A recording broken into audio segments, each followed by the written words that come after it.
जय श्री ओम नमः सिद्धेभ्यः। जय श्री ओम नमः सिद्धेभ्यः। सर्वमंगलमांगल्यं सर्वकल्याणकारकं प्रधानं सर्वधर्माणां जैनं जयतु शासनं जैनं जयतु शासनं। पंच परमेष्टि भगवान की, आचार्य श्री गुरुवर कुंद कुंद महाराज की, आचार्य श्री गुरुवर विद्या सागर महाराज की जय हो। परम उपकारी निर्यापक श्रवण मुनिपुंग श्री सुधासागर जी महाराज की जय। आचार्य संघ की जय। कोई भी वस्तु होती है वो अपनी एक उपादान शक्ति रखती है। जब तक व्यक्ति उस उपादान के पूर्ण विश्वास नहीं करता तब तक उसके कार्य की सिद्धि नहीं हो सकती, चाहे भले वो धार्मिक निमित्त क्यों ना हो। भगवान महावीर स्वामी दूसरों को उपदेश दे रहे थे, समोषण में विद्वान थे। शरीर नाम कर्म के उदय से उनकी सारी स्थितियां चल रही थी। मोक्ष कहता है कि किसी भी प्रकार के निमित्त के अधीन तुम रहोगे तुम्हें मोक्ष में जाने का स्थान नहीं मिलेगा, क्योंकि मोक्ष शुद्ध उपादान का स्वरूप है। सब प्रकार से व्यक्ति उपादान के आश्रित हो जाता है, उसी का नाम तो मोक्ष है, जिसकी अब कोई पर्याय निमित्त के अधीन नहीं रहे, कोई भी स्वरूप उसके निमित्त के अधीन नहीं रहे। पूर्णतः जितनी भी उनकी पर्याय निकलेंगी सब उपादान प्रधानी होंगे, निमित्त वहां गौण होगा। वही तो परमानंद है, वही तो अनंत सुख है, वही अव्यावाद सुख है। भगवान ने कुछ नहीं किया, बाधा को हटाया है।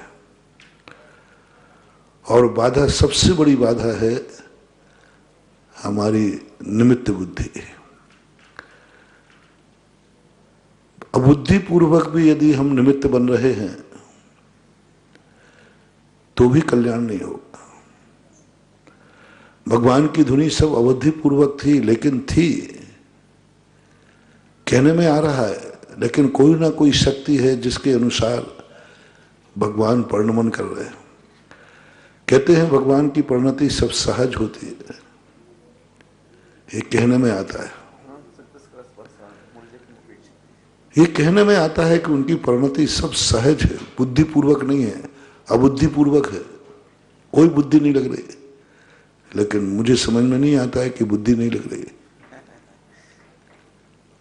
वहीं क्यों जहां पर समोषण की रचना होती है, सब कुछ सिंहासन पर ही क्यों बैठते हैं? वहीं पर कोई ना कोई किसी ना किसी के इशारे पे चल रहे हैं। भले वो स्वयं, उनका स्वयं का ज्ञान काम नहीं कर रहा है, स्वयं की बुद्धि काम नहीं कर रही, लेकिन अभी किसी ना किसी की कठपुतली तो वो है। तीर्थंकर प्रकृति की सही, तीर्थंकर प्रकृति उन्हें नचा रही है। तीर्थंकर प्रकृति कहती है कि जहां बैठो जहां पर सिंहासन है, यहां पैर रखो जहां पर कमल पर पैर रखा है। तीर्थंकर प्रकृति कुछ ना कुछ कर्म, और जब व्यक्ति स्वयं को निमित्तों के अधीन अपना कोई भी परिणमन करेगा तब तक मोक्ष का दरवाजा नहीं खुलेगा। 3 दिन तक भगवान महावीर स्वामी को ये दिखाना पड़ा, टेस्ट लिया गया कि अब मैं किसी निमित्त के अधीन नहीं हूं, मैं निरालंब आकाश में खड़ा हूं। न नीचे सिंहासन है, न आजू बाजू समोषण है, न भक्त हैं, न मैं भक्तों का कल्याण कर रहा हूं। निरालंब आकाश में कैसे लगते होंगे भगवान? आकाश में कुछ भी नहीं, समोषण में तो अच्छे लगते हैं क्योंकि सिंहासन है, कमल है, सब कुछ है, लेकिन वहां उनकी स्थिति कैसी बनती होगी? आकाश, भगवान को भी परीक्षा देना पड़ रही है। भगवान को भी प्रमाण देना पड़ रहा है, भगवान को भी साक्षात्कार करना पड़ रहा है। किसी को आज तक समोषण से मोक्ष नहीं हुआ, किसी भी तीर्थंकर को। क्यों नहीं हुआ? क्या है उनके पास? वो तो वैसे ही जल से कमल होते हैं, सिंहासन के ऊपर बैठे हुए रहते हैं, सिंहासन से बहुत 4 अंगुल ऊपर रहते हैं, चलते कुछ भी नहीं लेते, फिर भी मोक्ष क्यों नहीं है? आज तक किसी तीर्थंकर ने मोक्ष प्राप्त नहीं किया। क्यों नहीं किया? कारण क्या है? मूल कारण उसका है कि तुम भली नहीं छू रहे हो उसको, लेकिन तुम्हारे नीचे समोषण क्यों आ रहा है, सिंहासन क्यों आ रहा है, कमल क्यों बिछ रहे? कौन है जो तुम्हारे पीछे पड़ा हुआ है? तो ऐसी परिणति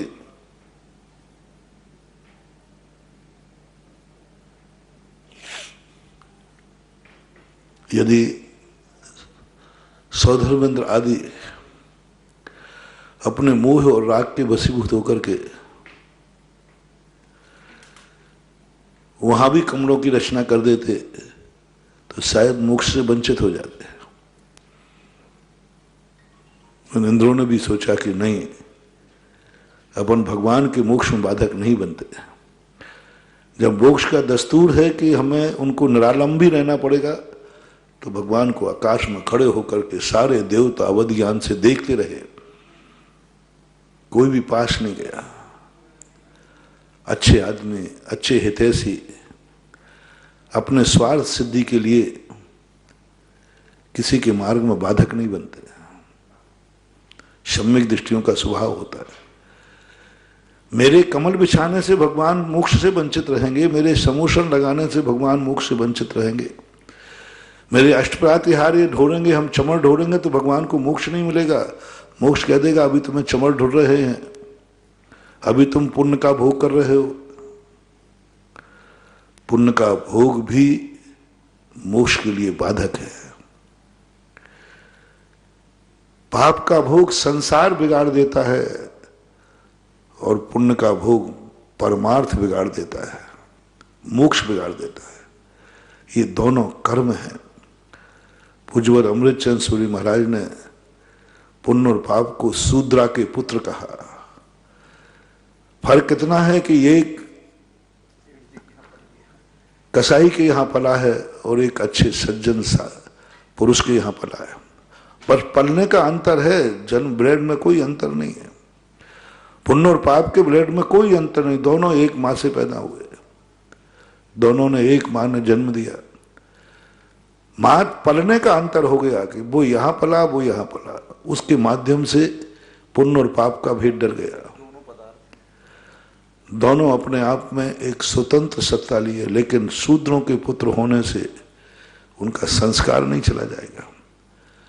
शूद्र पुत्र कहीं ना कहीं बाधक बनेगा, शूद्र पुत्र कहीं ना कहीं वो अपना संस्कार दिखाएगा। कितना भी कौआ वेद पढ़ाए के पढ़ गए चारों वेद, और जब सुध आई जात की तो रहो ढेड़ को ढेड़। कितना भी वेद पढ़ा दो, सब कुछ पढ़ा दिया, लेकिन कौए को अपनी जाति की याद आएगी तो वो वही गंदा कार्य करेगा, वही गंदा कार्य करेगा। वो संस्कार नहीं जाता।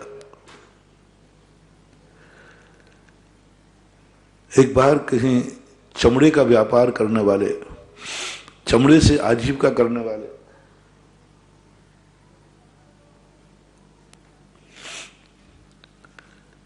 जिनके वंशानुगत चमड़े का कार्य करते थे, चर्मकार भी जिन्हें कहते, उनके किसी साधु ने उनको संस्कारित किया, जैन धर्म सिखाया, बहुत धर्म दिया, अहिंसा बना दी, सब कुछ कर दिया। लेकिन अंत में जब वो, उनके यहां आज भी हैं वो ऐसे लोग, आज भी जब उनके शादी विवाह होते तो वे शगुन के रूप में चमड़ा टांगते हैं शादी में। अब देखो कितना छोटा सा संस्कार रह गया। और चमड़े के प्रति आज भी संस्कार है, शगुन मान लिया उन्होंने। वंश का संस्कार कहीं जाता नहीं है, कितना भी संस्कार दे वंश कहीं ना कहीं से उनके संस्कारों को जीवित रखेगा। कितने ही तुम पढ़ा दे, कितने ही द्रव्य छेद काल भाव सब कर दे। इसलिए उज्ज्वल कुंदकुंद स्वामी महाराज ने आचार्य बनाने के पहले, गुरु बनाने के पहले कहा, देश कुल जाई शुद्धा, कुल से जाति से शुद्ध होना चाहिए। अब यहां परमार्थ क्षेत्र में क्या जरूरत पड़ी, लेकिन नहीं, यदि जिसका कुल और जाति शुद्ध नहीं है वो कहीं ना कहीं से गड़बड़ हो सकता है। ऐसा ही ये पुण्य और पाप का वंश देखो क्या है। पुण्य पाप का वंश, शूद्रा का पुत्र, पुद्गल की परिणति, पर पदार्थ का अंश है इसमें। पर पदार्थ कभी तुम्हारा होगा नहीं। कभी लगेगा तुम्हें कि वो तुम्हारा उपकार कर रहा है, तुम्हारे लिए जी रहा है, लगेगा, लेकिन अंत में वो कहीं ना कहीं से स्वार्थी निकलेगा। इसलिए कहा गया, बैठो भाई के साथ चाहे बैर हो, भाई भाई ही रहेगा। राणा प्रताप और शक्ति सिंह में विरोध हुआ, लेकिन अंत में भाई का खून भाई के काम आया। कितनी बड़ा बैर हो, भाई के साथ बैठना। परदेसी परदेसी रहेगा। पर पदार्थों का जितना हो, पर तुम्हारे यहां देख लेना, पर जितने भी तुम्हारे पर हैं। इसलिए हमेशा भारतीय व्यक्ति को भारतीय व्यक्ति से ही संबंध रखना चाहिए। याद अपने भारत की सुरक्षा करना चाहते हो, भगवान महावीर स्वामी के 500-600 वर्ष बाद चंद्रगुप्त मौर्य ने एक बहुत बड़ी भूल की थी, बहुत बड़ी भूल की थी कि उन्होंने यूनानी हेलना से शादी की और अंत में जो नाश हुआ है वो पत्नी बनी, लेकिन वह कभी चंद्रगुप्त की नहीं हुई। अंत में चाणक्य की मृत्यु का कारण बने और उसकी महत्वाकांक्षा, बैर वो जागता रहा, अंश जाग गया। क्योंकि यूनानी विदेशी कभी देशी नहीं होगा, कितने प्रयास करना। यूनानी था, बड़ी तुम्हारे यहां गोत्र बदल गया, सब बदल गया। इसलिए चक्रवर्ती बहुत होशियारी करता है। प्रकृति ने नियम बना दिया, 32,000 मलेच्छ खंड की रानियां आती हैं, लेकिन उनको रानी संज्ञा नहीं दी जाती। उनके अधिकार रानी के नहीं होते। कितना बड़ा लेना तो पड़ेगा, क्योंकि चक्रवर्ती है, नियोग है, पूरे 6 खंड का राजा है। और 32,000 रानियां मलेच्छ खंड से आएंगी, कन्याएं, वो तो नकार नहीं सकता। लेकिन स्पष्ट नीति बना दी, उनको रानी संज्ञा मत देना, रानी के अधिकार मत देना, रानी का अधिकार मत देना, दिया ही नहीं गया। उनके बच्चे राजकुमार की संज्ञा नहीं पाएंगे, उनके बच्चे राजा नहीं बनेंगे, राजगद्दी प्राप्त राजकुमार भी नहीं, युवराज भी नहीं, कोई पद नहीं, बच्चे तो रहेंगे समान रूप से। जब इस बात को पढ़ते हैं तो अब चक्रवर्ती की रानियां तो सभी 96,000 बराबर होना चाहिए, बराबर अधिकार मिलना चाहिए, उनकी संतानों को बराबर नहीं। वंश का फर्क पड़ेगा, मलेच्छ खंडी वंश है, यदि रानी संज्ञा दे देंगे तो बहुत बड़ा अनर्थ हो सकता है। यहां तक कि उनके बच्चे को भी अधिकार नहीं दिया गया, उसमें भी मलेच्छ खंड का जाति पक्ष शुद्ध नहीं है। जाति पक्ष बोलते हैं ननिहाल को, कुल बोलते हैं पिता के पक्ष को। तो उसका जाति पक्ष ठीक नहीं, मलेच्छ खंडी है वो। मलेच्छ खंडी जाति होने से तो कुंद चक्रवर्ती ने नकार दिया, नहीं, जाति शुद्ध नहीं है। इधर कुंदकुंद स्वामी जैसे महान अध्यात्मवेत्ता, इतने बड़े ज्ञानी कुंदकुंद भगवान, अध्यात्मवेत्ता, पर्याय दृष्टि से दूर, पर्याय से उनको कोई लेना देना नहीं। वो तो त्रियंचों को भी एक शुद्ध न की अपेक्षा से शुद्ध देखते हैं। एक इंद्रिय, दो इंद्रिय, सब जीवों को महान मानते हैं। कुंद की बड़ी विशाल दृष्टि है। उन्होंने कहा सभ्य शुद्धाहु शुद्ध नया, द्रव्य संग्रहकार में कहा नेमिचंद महाराज ने, सभी शुद्ध नए से शुद्ध हैं, कोई भी नहीं, नार की भी नहीं, सब एक। ये दृष्टि दी, ये सोच दिया, ये विचार दिया और साधक से कहा तुम सबको एक दृष्टि से देखो। लेकिन जब पद की बात आई, जब अधिकार की बात आई, कर्तव्य की बात थी, तब तो उन्होंने कहा ठीक है, सब बराबर है, सबके कर्तव्य एक समान है, कर्तव्य में कोई जाति नहीं देखी जाती। जिसका जो कर्तव्य होता है वो कर्तव्य उसको करना चाहिए। कोई फिर का विचार नहीं करना चाहिए कौन है। चींटी भी है तो हमारा कर्तव्य है कि हमें बचाना चाहिए, शूद्र भी है, हमारा कर्तव्य है उसे हमें बचाना चाहिए। कोई भी है, कैसे जाति भांति का कोई व्यवहार नहीं, देशी विदेशी का कोई व्यवहार नहीं। कर्तव्य क्या है? सुषेण वैद्य के लिए यही बात कही गई, अधिकार अलग है, कर्तव्य अलग है। तुम्हारा कर्तव्य क्या है? तुम ये मत देखो कि लक्ष्मण मेरे दुश्मन का भाई है, तुम्हारा कर्तव्य क्या है? तुम वैद्य हो। सुषेण वैद्य ने अपना कर्तव्य मान करके उसको बचाया, लक्ष्मण जी को बचाया, कर्तव्य मान करके। इसलिए जब दया की बात आए, करुणा की बात आए, तब तुम कोई भेद मत करना। तुम ये मत देखना कि ये कौन जाति का है, मेरा दुश्मन है कि क्या है, बस तुम्हें बचाना है। दुश्मन पर भी संकट आए तो तुम्हारा कर्तव्य है कि तुम बचाना हो। दुश्मन भी यदि बीमार है तो तुम्हारा कर्तव्य है कि तुम्हारे निमित्त से बच सकता है तो बचाना, कितना भी हमसे विपरीत क्यों ना हो। लेकिन जब कर्तव्य की बात आए तो कर्तव्य में अपना पद भूल जाना, कर्तव्य में अपनी जाति भूल जाना, कर्तव्य में अधिकार भूल जाना, कर्तव्य बहुत विशाल होता है। कर्तव्य क्या है तुम्हारा? कर्तव्य कौन है कौन नहीं ये नहीं देखता, लेकिन जब अधिकार की बात आए तब सावधान हो जाना। अधिकार नहीं दिया जाएगा सबको। कुंद स्वामी कहते अब अधिकार की बात है, गुरु बना रहा है, आचार्य पद दिया जा रहा है, ये अधिकार की बात है। देश को ले जाई शुद्ध, जाति से शुद्ध है कि नहीं? अब बोलो, मुनि बन गया,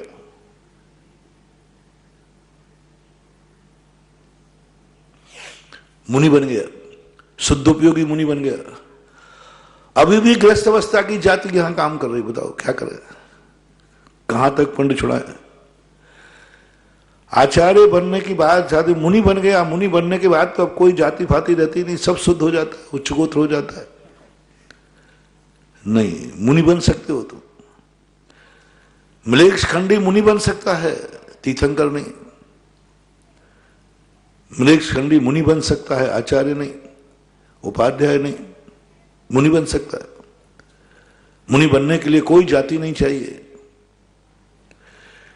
पूरी योग भक्ति अंचल का पूज्यवर कुंद भगवान ने लिखी, पूरी भक्ति लिखी, पूरी योग भक्ति को मैंने गौर से पढ़ा, कहीं कोई जाति पात का कोई विकल्प नहीं किया। जाति जरूर रोग मरणातुर शोक साहस अधिपता, वहां भी जाति शब्द का कोई शब्द ना विकल्प नहीं किया।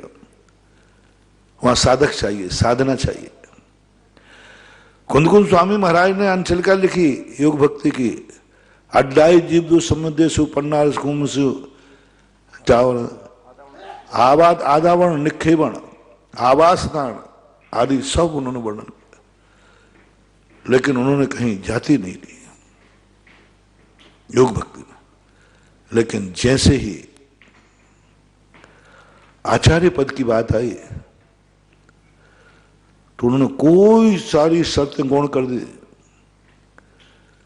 सबसे पहले तो ये बताओ इसको आचार्य बनाया जाए, अधिकार, क्योंकि आचार्य मुनि के कोई अधिकार नहीं होते, मुनि के कर्तव्य होते।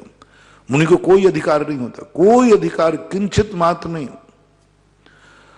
मोक्ष मार्ग में कोई भी अधिकार मुनि महाराज को नहीं होते। वो मात तन शरणान समग्गम मग्गम मोक्षस हो चारितम साध अधि निशुद्धम सो साहु नमो तस्य प्रसिद्धि। कुछ नहीं करना मुनि महाराज को, कोई अधिकार नहीं, ना कोई प्रवचन देना, ना कोई समाज सुधार करना, कुछ नहीं करना। अप दीपो भव, अधिकारी नहीं है मुनि को। जहां अधिकार नहीं होता है वहां कोई भेद भी नहीं होता। साधना करो, तपस्या करो, तुम कौन हो तुमसे नहीं पूछा जाएगा। तुम मलेक्षी हो, कुछ नहीं पूछा जाएगा। करो साधना और अपनी तपस्या को सिद्ध करो। लेकिन जैसे ही पद की बात आई, पद तो अधिकार है, राजा है मोक्ष मार्ग का। गजब की बात, कुंद भगवान ने जब कहा, मैं जब भी आचार्य भक्ति पढ़ता हूं कुंद भगवान की, मुझे विश्वास नहीं होता ये वही कुंद हैं जो पर्याय दृष्टि से ऊपर उठ चुके हैं। मुनिराज बनते समय नहीं पूछा तुम्हारे कुल कौन सी जाति है। आचार्य वंश ने पूछा पहले ये मुनि गृहस्थ अवस्था में इसके बाप कौन है, इसके पिता का कुल कौन है। अरे माँ बाप को छोड़ चुका हूं मैं, माँ बाप का मैंने त्याग कर दिया, छोड़ दिया, अब उनसे हमारा क्या लेना देना है, हमें सूतक भी नहीं लगता। यदि मुनिराज के घर में कोई सुआ सूतक होता है तो क्या मुनिराज को लगता है? नहीं लगता। इलेक्शन को कोई नहीं लगता, कोई सूतक नहीं, सुआ नहीं, सूतक नहीं, वंश कुछ भी नहीं। लेकिन जैन दर्शन के अधिकारी आचार्य कहते हैं सब कुछ छोड़ दिया, लेकिन खून तो वही है,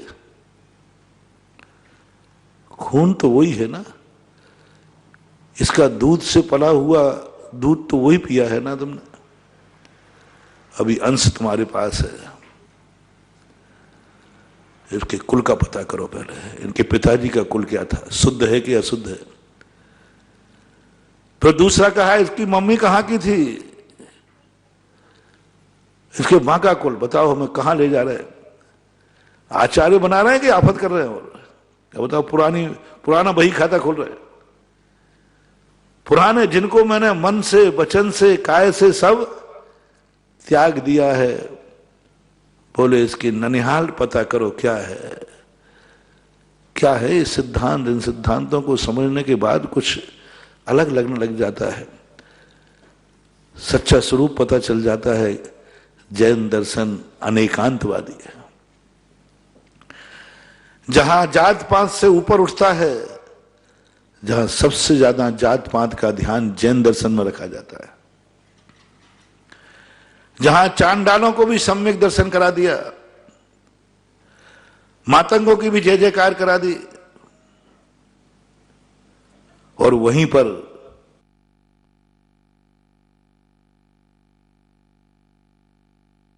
और इसके नाना कैसे थे,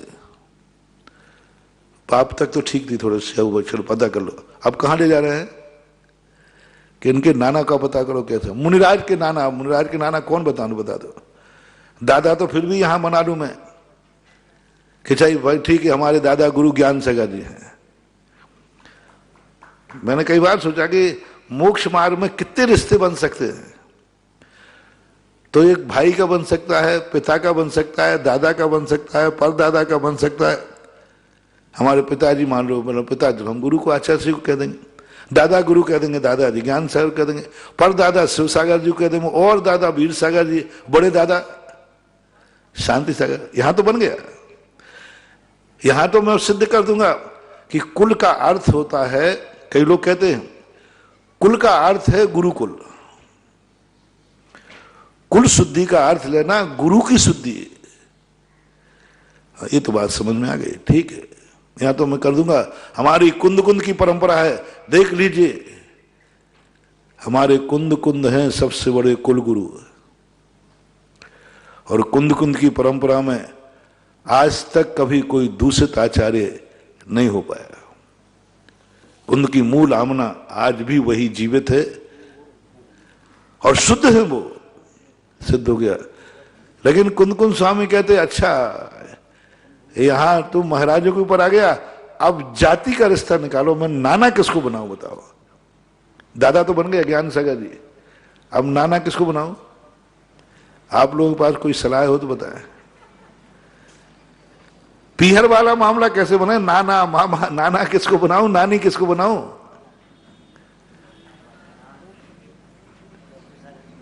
कहीं नहीं हो रहा। चलो भाई, ये ब्रह्मचारी आ गया भाई। दादा तो मैंने बना लिया ज्ञान सागर को, परदादा शिव सागर, वीर सागर, जितने दादा का उतने दादा ला दूं, कुंद कुंद स्वामी तक पहुंच गए। अब नाना का भी एक रिश्ता होता है, नाना का रिश्ता किससे बनाऊं? मुनिराज के नाना का रिश्ता बताओ कहां है, किससे बनाऊं? क्योंकि यहां ना पीहर है ना ससुराल, नाना का रिश्ता नहीं बन सकता। और कुंद कुंद स्वामी कह रहे नाना का रिश्ता बताओ, तुम्हारे नाना कौन थे, तब बनेंगे आचार्य, तब दिया जाएगा अधिकार, पहले नाना का पता करो। गजब का, इतना बड़ा सोच, इतनी बड़ी। कुंद कुंद स्वामी इतने गहन उतर गए, जिस मुनि के लिए सब कुछ छोड़ चुका, याद भी नहीं उसको, जो त्याग दिया वो तो शुद्धोपयोगी महाराज हैं, याद ही नहीं उनको कि मैं कहां का था, कैसा था, कौन था, क्या था। वो तो अपने आप के मुनि मानते कि मैं तो मुनि हूं और मेरे गुरु गुरु है, बस। उनकी पुरानी फाइल खोली जा रही पुरानी फाइल खोली जा रही। जब व्यक्ति कुछ काम का नहीं रहता तब फाइल नहीं खुलती, जैसे उसको अधिकार बढ़ते जाएंगे पुरानी फाइल खोली जाएगी। मुनि बनने तक कोई पुरानी फाइल नहीं खोली गई, अधिकार देने की बात आई तो इसकी पहले पुरानी फाइल खोलो, नाना नानी का पता करो। और नाना नानी यदि शुद्ध हैं, दादा दादी शुद्ध हैं, तो फिर इसको अधिकार दिए जा सकते हैं।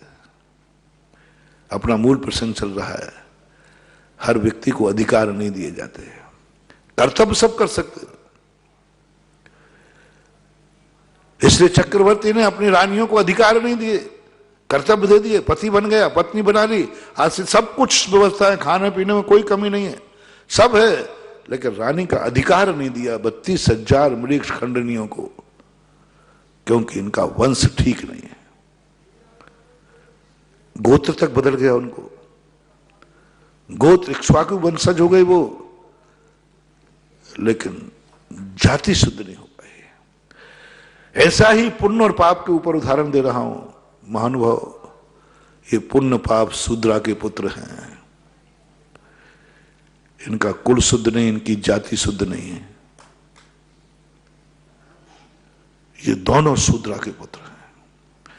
इनको कभी अधिकार नहीं दिया जाएगा, क्योंकि ये अपनी जाति कभी ना कभी दिखाए बिना नहीं रहेंगे। जैसे मैंने हेलना को कहा ना, चंद्रगुप्त के वंश को नाश करने में कारण बनी हेलना, यूनानी, 2000 वर्ष पहले चाणक्य की मृत्यु करी, मर्डर किया, हेलना ने मर्डर किया। चाणक्य को इतने बड़ी उम्र लेकर आया था, 3 पीढ़ी तक जिंदा रहा चाणक्य। चंद्रगुप्त के बालक पने से चाणक्य था, जब चंद्रगुप्त बालक थे तब चाणक्य थे। बिंदुसार पूरी जिंदगी भर रहे, बिंदुसार के संतान हो गए अशोक, तब भी चाणक्य थे। लेकिन चाणक्य की मौत हुई तो मर्डर हुआ, हेलना ने मर्डर कराया। और क्या तहस नहस किया है चंद्रगुप्त के मौर्य वंश को। एकमात्र, मैं जिस प्रसंग की तरफ तुम्हें ले जा रहा हूं, एकमात्र विदेशी से संबंध करना, विदेशी से विवाह करने का परिणाम मौर्य वंश खत्म हो गया। क्योंकि फॉरेन बॉडी, विदेशी, अपने शरीर में भी कांटा चला जाता है, वो फॉरेन बॉडी कहलाती है। वो तुम्हारे शरीर को पकाएगा, कांटा रहता है ना, फिर अंदर चला जाए, वो एडजस्ट नहीं होगा, वो उसको पकाएगा, उतने स्थान को चाई बना देगा, तुम्हारे में एडजस्ट नहीं होगा, क्योंकि वो फॉरेन बॉडी है, विदेशी चीज है। कोई भी बाहर की वस्तु जब पेट में जाती है, शरीर में जाती है, वो नुकसान करती है। इसलिए पहला संबंध भारत के लोगों को मेरा कहना है, कभी विदेशियों से संबंध तो रखना, लेकिन संबंधी मत बनाना। विदेशी से संबंध रखना, विदेशी को संबंधी मत बनाना। भारत में आइए, यदि आप चाहते हैं कि हमारी जाति सुरक्षित रहे, हर व्यक्ति अपनी जाति के ऊपर सुरक्षा करना चाहता है कि मेरी जाति, जिस जाति का हो, मुझे कोई लेना देना नहीं। चूंकि ये मंच जैन मंच है, इसलिए जैन जाति को प्रासंगिक करता हूं। यदि तुम्हें गर्व है अपनी जाति पर, तो कभी विजाति से संबंध का मत बनाना, विराजी को संबंधी मत बनाना। संबंध तो रहेंगे केवल, संबंधी मत बनाना। यदि जाति की रक्षा करना चाहते हो तो कभी भी, इसलिए भारतीय लोगों में अनादिकाल से चलाया अपनी जाति में ही संबंध करो। ऋषभदेव भी इसके परख दे। महापुराण के अंदर प्रसेनजित कुलकर से उन्होंने स्पष्ट लिखा, बराबरी के कुल और जाति वाले से संबंध करना। बराबरी वाले, हाँ, शादियां तो हुई हैं, ठीक है, जैन राज्यों की बहुत शादियां हुई हैं, लेकिन यहां संबंधी की बात कर रहा हूं, अधिकारों की बात कर रहा हूं। कभी भूल कर नहीं करना। हर जाति वाला एक नियम ले ले, अपनी जाति की रक्षा करना है तो हम अपनी जाति से बाहर वाले को कभी संबंधी नहीं बनाएंगे। अपनी जिंदगी में कभी संबंधी बनकर मत आने देना, कभी मत आने देना। आ जाएगी, मिट जाएगा, बर्बाद हो जाओगे। यदि कुल की रक्षा करना है, धर्म की रक्षा करना है, तो विधर्मी को अपनी जिंदगी में मत आने देना। यदि तुम चाहते हो कि मेरे घर में सदा धर्म का बोला वाला रहे, धर्मात्मा रहे, हमारे घर में धर्म पलता रहे, जैन धर्म पलता रहे, या आप लोगों को जो धर्म मानते हैं, तो दूसरा नियम आपको देता हूं। पहला, देश के बाहर की नहीं, जाति से बाहर की नहीं। तीसरा नियम है, धर्म के विपरीत धर्म की नहीं।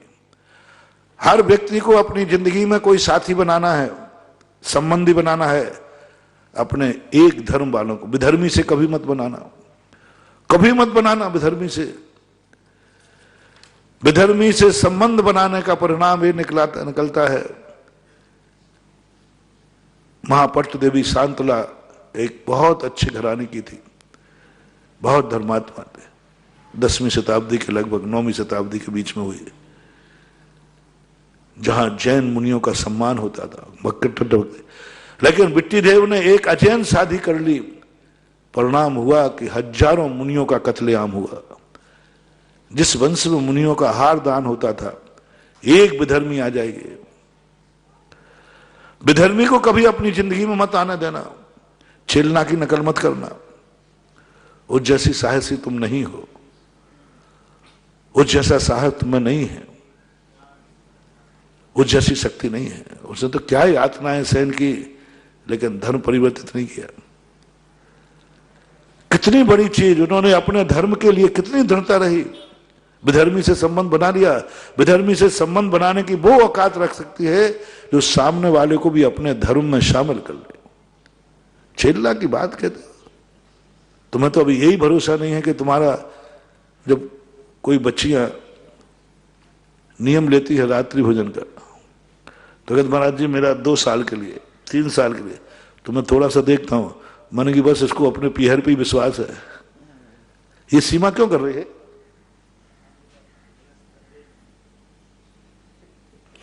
2-3 साल बाद इसकी शादी होने वाली है, यानी उसको धर्म के ऊपर विश्वास नहीं है। क्या फर्क पड़ता है? कहीं भी शादी होगी, नियम मेरा पलेगा। लेकिन तुम नियम क्यों नहीं देती हो और लेने देती? मम्मी भी नहीं, बेटा अभी मत लेना, बस जब तक तू मेरी गोदी में मेरे पास तब तक का ले ले। हमारे पास कहते थे महाराज जी, देखो महाराज जी, जब तक मेरे पास बिटिया है तो मेरे हाथ में है, लेकिन उसकी शादी भी तो करूंगा। पराए घर का क्या भरोसा? मैं तुरंत आंख बंद कर लेता हूं। धर्म आत्मा की पर्याय नहीं बन पा रहा है। नियम, कुछ नियम ऐसे होते जो यम रूप में लेते, क्या कोई विल पावर से कह सकती है मैं जीवन भर के लिए रात्रि भोजन त्याग करती हूं, मैं जीवन भर देव दर्शन का नियम लेती हूं, मैं जीवन भर बिना भगवान के अभिषेक के भोजन नहीं करूंगी, देखकर भोजन करूंगे, अभिषेक देखकर भोजन करूंगे, बिना पूजन के भोजन नहीं करूंगे, जिंदगी भर के लिए नियम लेता हूं। कुंवारी कन्या को, क्या आज दुनिया में ऐसी कुंवारी कन्याएं हैं जो जिंदगी भर का नियम ले ले? कैसे चलेगा? बोले मैं चलाऊंगी। ससुराल गलत मिल गई तो बोले कोई फर्क नहीं पड़ता,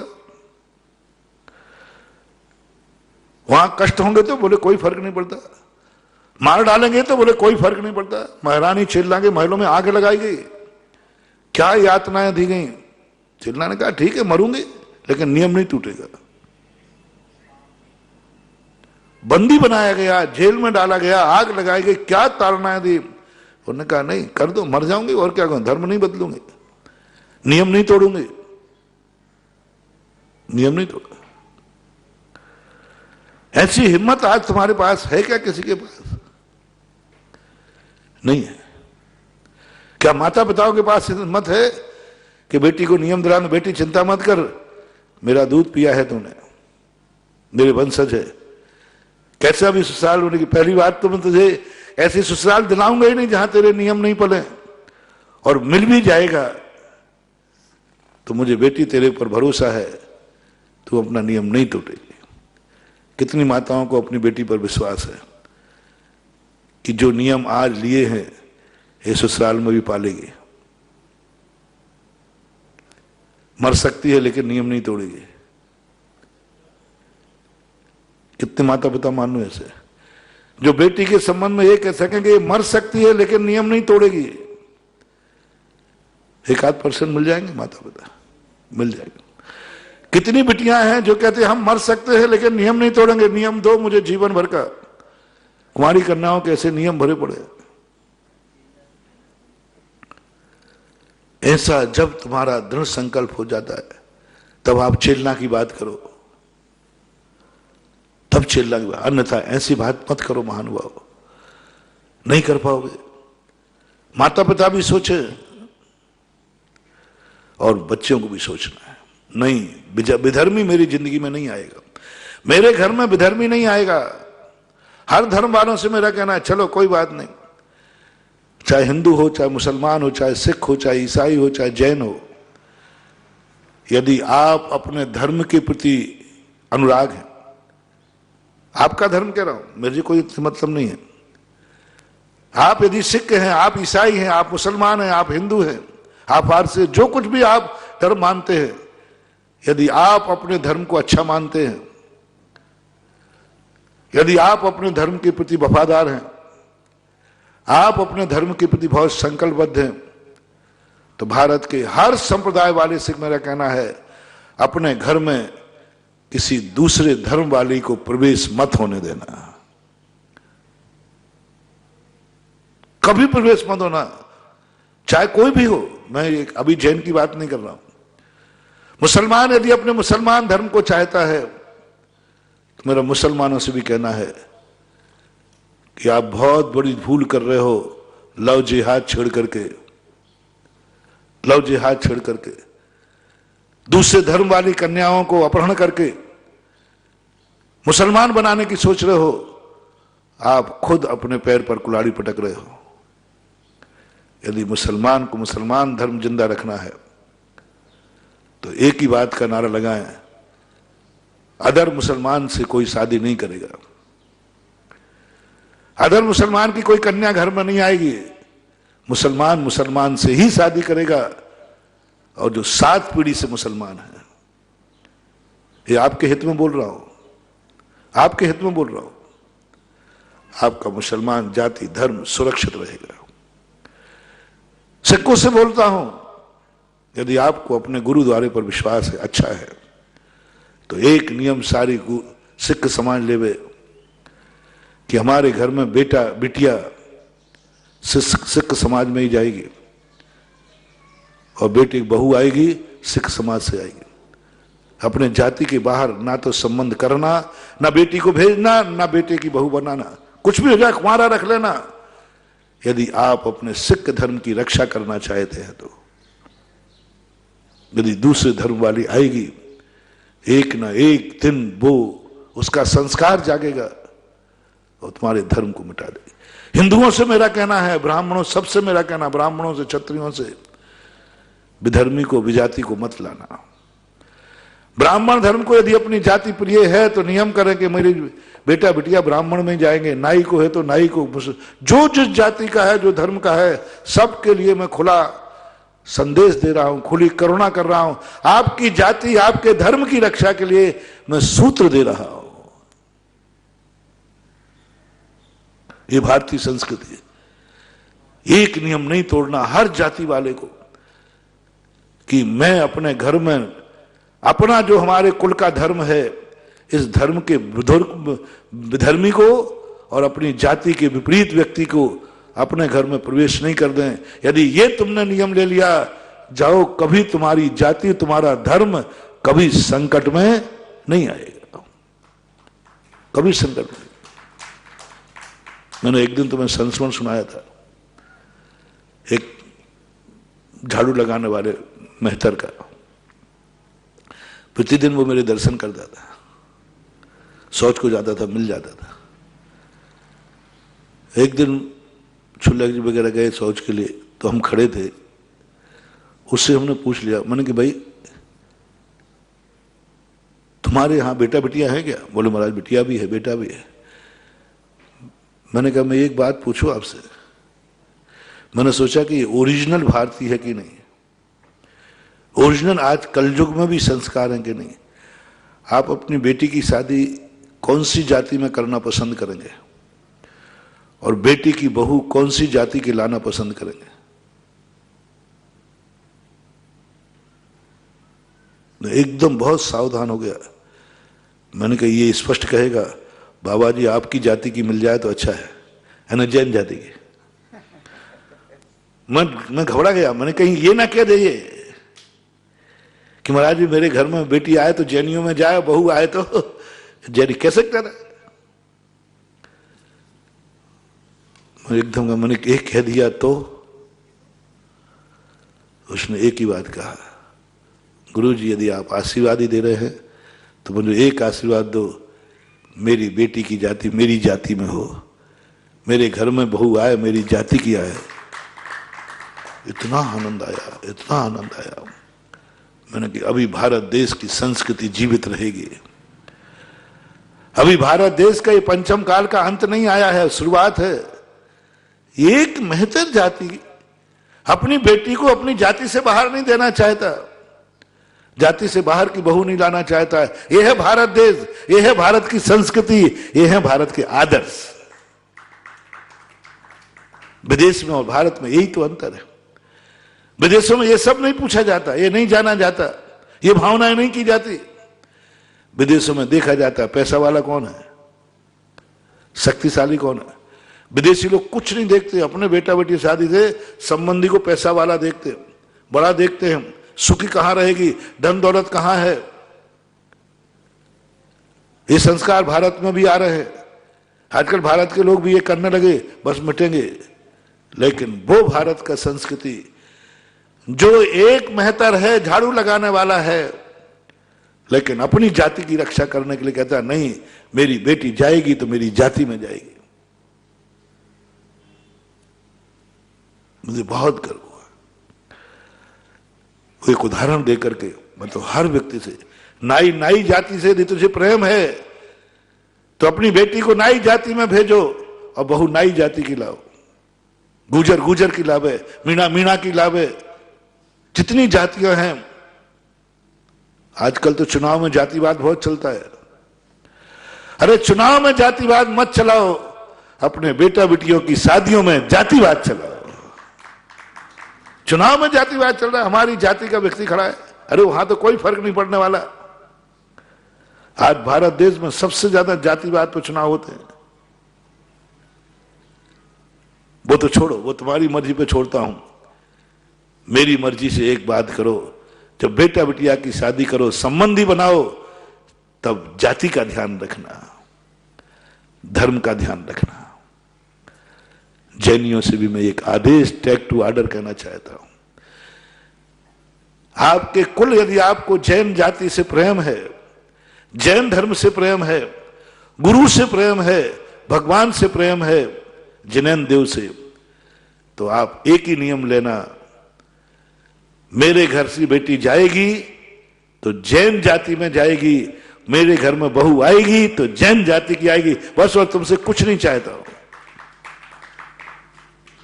तुमसे कुछ नहीं चाहता। तपस्या मैं करूंगा, साधना मैं करूंगा, जैन धर्म का झंडा मैं उठाऊंगा, हजारों साल तक जिंदा रख दूंगा जैन धर्म को।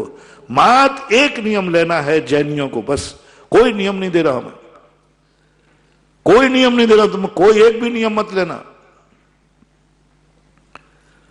कोई नियम नाम का त्याग कर दो। महाराज मैं कोई नियम नहीं लूंगा, एक नियम ले लो, मेरे घर की बेटी जाएगी तो जैन में जाएगी और बहू आएगी तो जैन की, बस इतना सा नियम सारे भारत के जैनी पाल रहे हैं। ये जैन धर्म हजारों हजारों साल तक जीवित रहेगा। जब भी कोई जाति और धर्म मिटता है, कोई विजाति और विधर्मी आ जाता है। कितने भी गरीब हो, बस तुम जाति और धर्म देखना, तुम धन दौलत मत देखना, सुख दुख मत देखना, वैभव मत देखना, बस एक ही बात करना, हमारी जाति हमारा धर्म चाहिए। यदि है तुम्हें प्रेम तो। और हर बच्चे बच्ची से मेरा कहना है कि तुम्हारे लिए भी एक नियम लेना, मुझे कुछ नहीं चाहिए, मेरी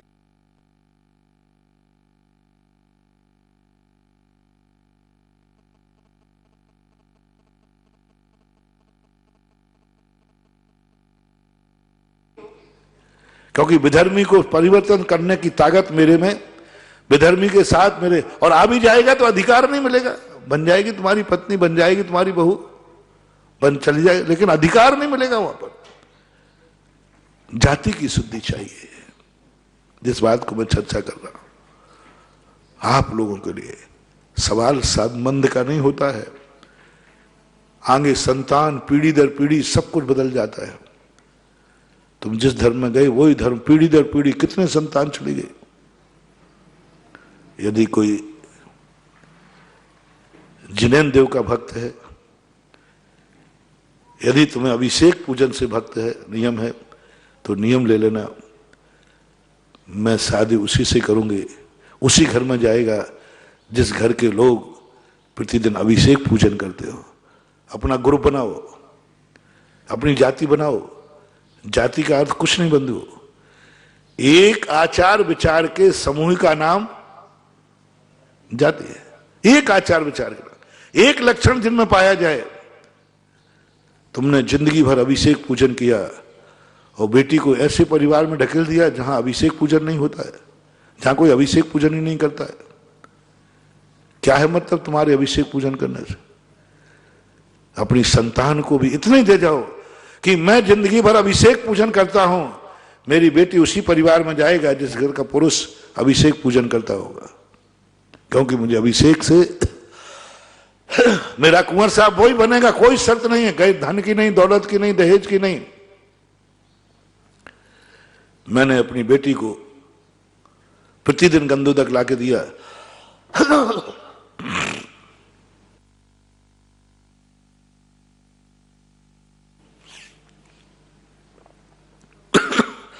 यदि आपको अपने अभिषेक पर विश्वास है तो मेरे बेटी उसी घर में जाएगी, वही मेरे बेटी का पति बनेगा जो प्रतिदिन गंदोदक देगा। बेटी कर ले कि मेरी जिंदगी भर मुझे पिता ने गंदोदक दिया है, जब भी मंदिर जाता था मेरे लिए गंदोदक डाला था। आज मैं पिता को छोड़ रही हूं। मेरी भक्तों से मेरा कहना है, पिताजी तुम्हें गंदोदक देते आए, तुम्हें एक ही नियम लेना है कि मैं पिता को छोड़ने को तैयार हूं। क्या तुम प्रतिदिन गंदोदक बना सकोगे? क्या तुम भगवान के अभिषेक करने लायक हो? मुझे कुछ नहीं चाहिए, मुझे प्रतिदिन आपके हाथ का बना हुआ गंदोदक चाहिए। बाकी कोई शर्त नहीं चाहिए। यदि आप गुरु भक्त हैं, गुरु भक्तों की जाति बनाओ, अभिषेक की जाति बनाओ, पूजा की जाति बनाओ, स्वाध्याय की जाति बनाओ, गुरु भक्तों की जाति बनाओ, गुरु भक्त परिवार बनाओ। मैं गुरु भक्त हूं, मेरी बेटी वहीं जाएगी जो परिवार गुरु भक्त होगा। बेटी कुंवारी रह जाएगी, विदेशी के नहीं भेजूंगा। विजाति मैंने, गुरु भक्त की विजाति है मुनि विरोधी। संसार के सारे मुनि भक्त जितने हैं, एक नियम ले लें, मैं अपनी बेटी को मुनि विरोधी में नहीं दूंगा। पहले पूछूंगा, बेटी आएगी, गुरु का भक्त होगी, चौका लगाएगी, महाराजों को पड़घान करेगी, है हिम्मत तो मेरी बेटी ले जाओ। ये बेटी मुनि भक्त की बेटी है, मुनि विरोधी के घर में नहीं जाएगी। सारे मुनि भक्त यदि ये नियम ले ले, में मुनि विरोधी तुम्हारे तलवे चाटेंगे, मुनि विरोधी तुम्हारे घर पानी भरेंगे। और मुनि विरोधियों से मेरा कहना है, चलो आज दिवाली के बाद वो बढ़ती है ना, कोई कुछ बांटते हैं वो लोग, प्रभावना कुछ बांटते हैं लोग, कोई gift gift gift gift gift, आपकी भाषा में बोल रहा हूं ना, हर व्यक्ति गिफ्ट बांटता है, तो मैं भी गिफ्ट बांट रहा हूं। चलो मुनि विरोधियों से मेरा कहना है, यदि तुम्हें सच्चे अपने मुनि विरोधी पर सच्चा राग है तो नियम ले लो, हमारे घर की बेटी मुनि विरोधी में ही जाएगी और बहू मुनि विरोधी की ही आएगी। जब हम सभी को पुरस्कार दे रहे हैं तो मुनि विरोधी क्यों चूक जाए? मुनि विरोधियों से मेरा कहना है उसी में जाए, हमारी बेटी जाएगी मुनि विरोधी में जाएगी। पहले पूछ लो मुनियों को, मेरी बेटी आप ले जा सकते हो? पहले बताओ, मुनियों को तो नहीं मानते, वो नहीं मानते।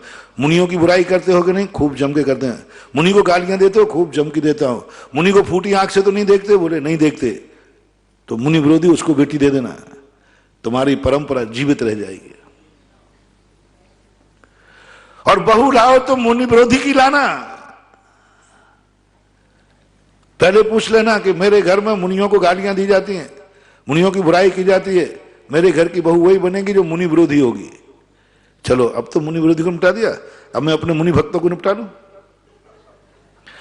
अब यही चीज मुनि भक्तों को अपनाना है कि नहीं, और बेटी को भी अपनाना है। पापा यदि करें, नहीं पापा मैं मुनि भक्तन हूं, मैं मुनिराजों को हार दिया है, मैंने जन्म 8 वर्ष के बाद से मैंने मुनियों के दर्शन किए हैं, बस मुझे कुछ नहीं चाहिए पापा। आज हमारी हर भक्तन, जितनी भी कुंवारी कन्याएं हैं, मुनि भक्तों के साथ सब एक ही बात अपने पिता से वरदान मांगे कि पिताजी मुझे कुछ नहीं चाहिए, मैंने इस कुल में जन्म लिया है, सदा मुनियों का सम्मान हुआ है, मुनियों को आहार दिए हैं, मुनियों की पूजा की है, बस मैं आर्यिका तो नहीं बन पाऊंगी, लेकिन यदि मेरा विवाह हो तो बस ऐसे मुनि भक्त परिवार में करना जहां जाते ही मैं चौका लगा सकूं। एक वरदान मांगो अपने पिता से, और तुम नियम करो, मुझे कुछ नहीं, मैं कोई जरूर नहीं, मैं ये नहीं कह रहा हूं कि सब लोग आर्यिकाएं बने, बनते भी नहीं, कभी नहीं बने, चौथे काल में भी नहीं बने। मैं नहीं कह रहा हूं कि तुम गृहस्थी में मत जाओ, वो निर्णय आपके ऊपर छोड़ता हूं, क्योंकि आर्यिका जबरदस्ती नहीं बनाया जाता, ब्रह्मचर्य व्रत भी जबरदस्ती नहीं दिया जाता, वो तुम्हारी इच्छा पर है। लेकिन मैं तो जो तुम करना चाहती हो उसमें एक छोटा सा एक नियम डालना चाहती हो। विवाह भी करना है तो एक नियम लेके करना है, लो मैं अपना आशीर्वाद तुम्हारे, हालांकि मुझे इसमें करना नहीं चाहिए, लेकिन फिर भी तुम एक नियम लेते हो। जो परिवार एक नियम लेता है, जो बेटा बिटिया एक नियम लेते हैं, उनके लिए चलो मैं आशीर्वाद देता हूं। किनको?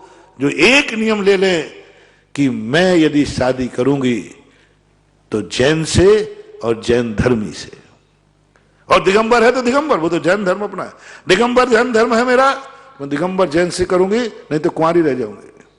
दिगंबर जैन धर्म मानने वाले को करूंगी, गुरु भक्त के यहां करूंगी, मैं गुरु भक्तन हूं। एक नियम लेना आपको, माता पिताओं को नियम लेना है, बेटी की शादी होवे या ना होवे, लेकिन गुरु भक्त क्यों ना।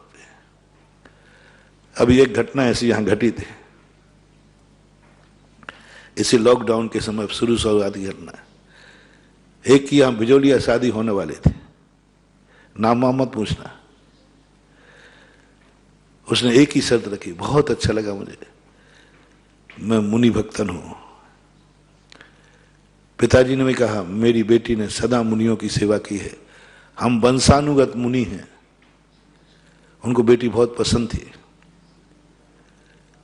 क्या आपके यहां आने के बाद मेरी बेटी को मुनि भक्ति करने का अधिकार रहेगा? क्या चौका लगा सकेगी? क्या आप उसका समर्थन कर सकेंगे? क्या आप मुनि भक्त बनने को तैयार हैं? तो मैं ब्याई जी बनूंगा, मेरा ब्याई जी होगा मुनि भक्त, मेरी बेटी का पति होगा मुनि भक्त, मेरा घर मुनि भक्तों का घर है, और जिस घर में जाएगी वो मुनि भक्त होगा। ठुकरा दिया, ठुकरा दिया उन्होंने, नहीं होगा सब। इतना अच्छा लगा। सारे जगत की बेटियां और सारे जगत के मां बाप यदि यही नियम ले लें तो मैं जैन जाति और जैन धर्म को हजारों साल के लिए सुरक्षित कर दूंगा। कोई खतरा नहीं है।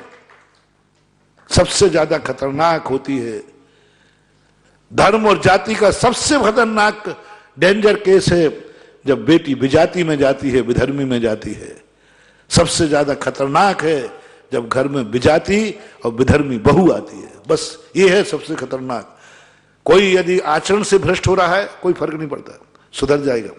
अंजन चोर जैसे सुधर गए। यदि कोई जैन डाकू भी है तो भी खतरा नहीं है, डाकू भी सुधरते देखे गए। कोई व्यसनी है तो भी खतरा नहीं है, सप्त व्यसनी है, जैनी है, सप्त व्यसनी है। चारू दत्त जैसे सुधरते देखे गए। व्यसनी थे, व्यसनी थे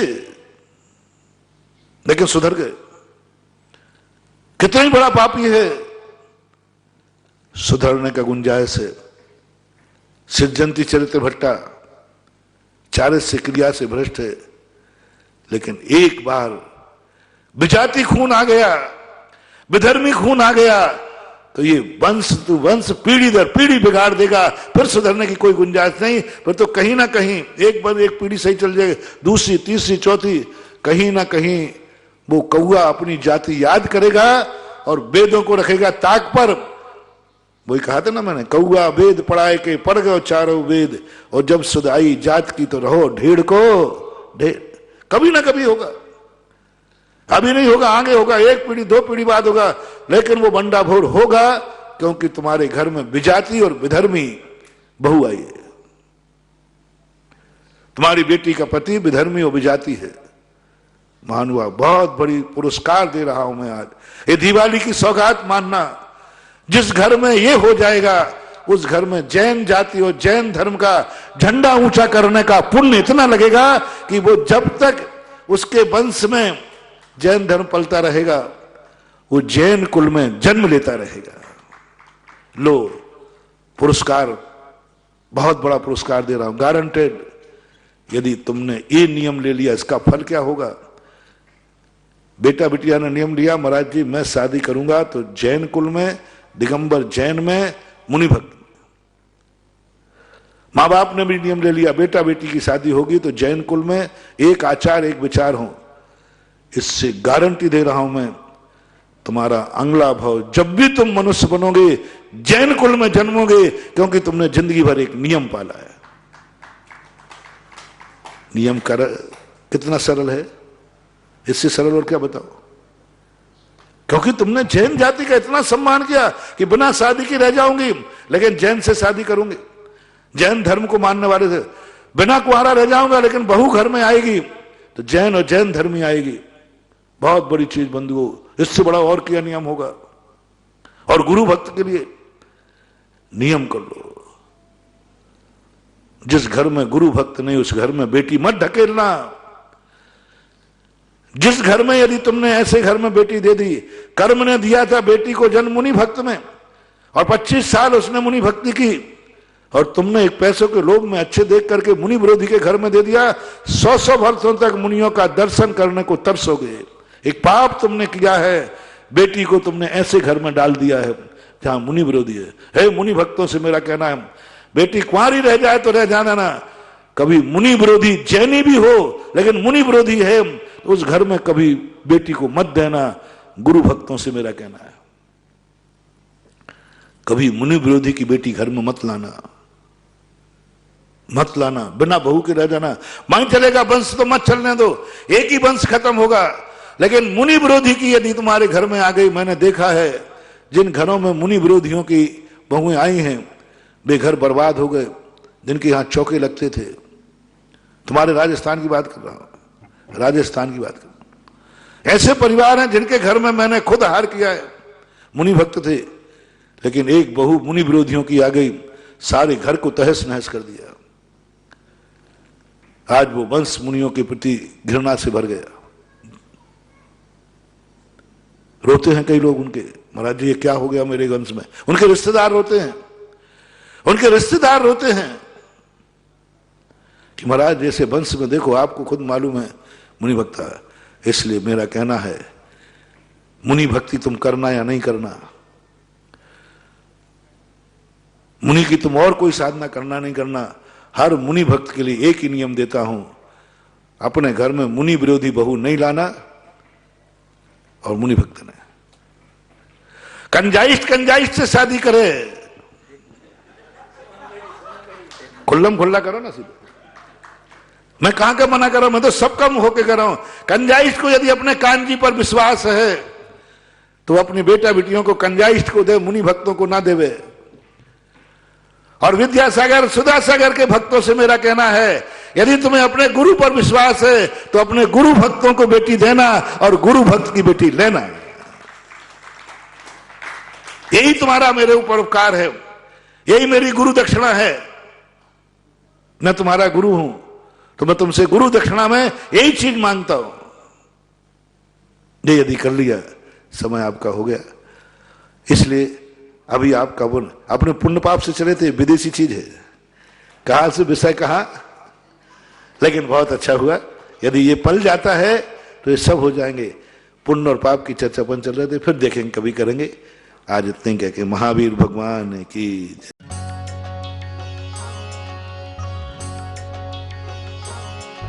इस कार्यक्रम के पुण्यार्जक हैं श्री अशोक व Shrimati Rekha Sethi, San Francisco, California, USA.